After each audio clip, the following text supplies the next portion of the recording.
Okay, in this short video we're going to be talking about atypical myopathy. Atypical myopathy is a disease we more commonly see in horses, ponies and donkeys.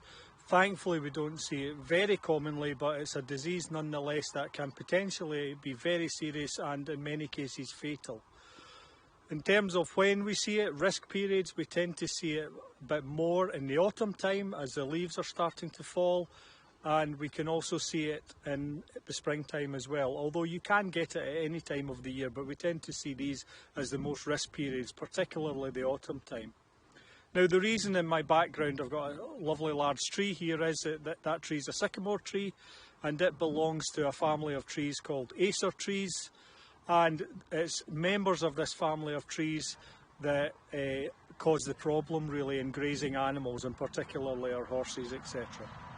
So what happens in the autumn time is that they drop their seeds, and the seeds will look quite familiar to you as helicopter seeds, and they also drop their leaves. Now if horses or ponies are grazing within these areas, then especially if grass levels are quite low, then they may be more likely to actually eat some of these seeds. The seeds tend to be much more poisonous and toxic compared to the leaves, but the leaves can also be toxic as well.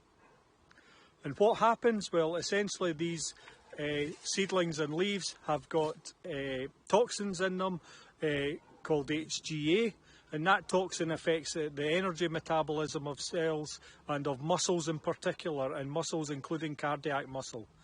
So quite often if an animal is severely affected by this disease, they could have muscle problems, so they may become very weak, they may hang their head, they can have cardiac problems, you can sometimes see a red brownish colour in the urine, they can be very lethargic, they can sometimes even present a bit colicky, but the difference is they'll still be eating okay.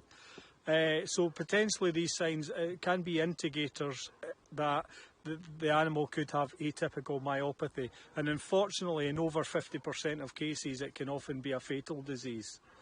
So the key thing is with atypical myopathy is to try and identify if you have sycamore, maple trees or any of these acer trees in your pastures, and in this case try and segregate them off with, in this instance, electric fencing if you can't remove the trees, so that you minimise the contact that animals are going to have, and particularly horses and ponies are going to have with grazing these areas.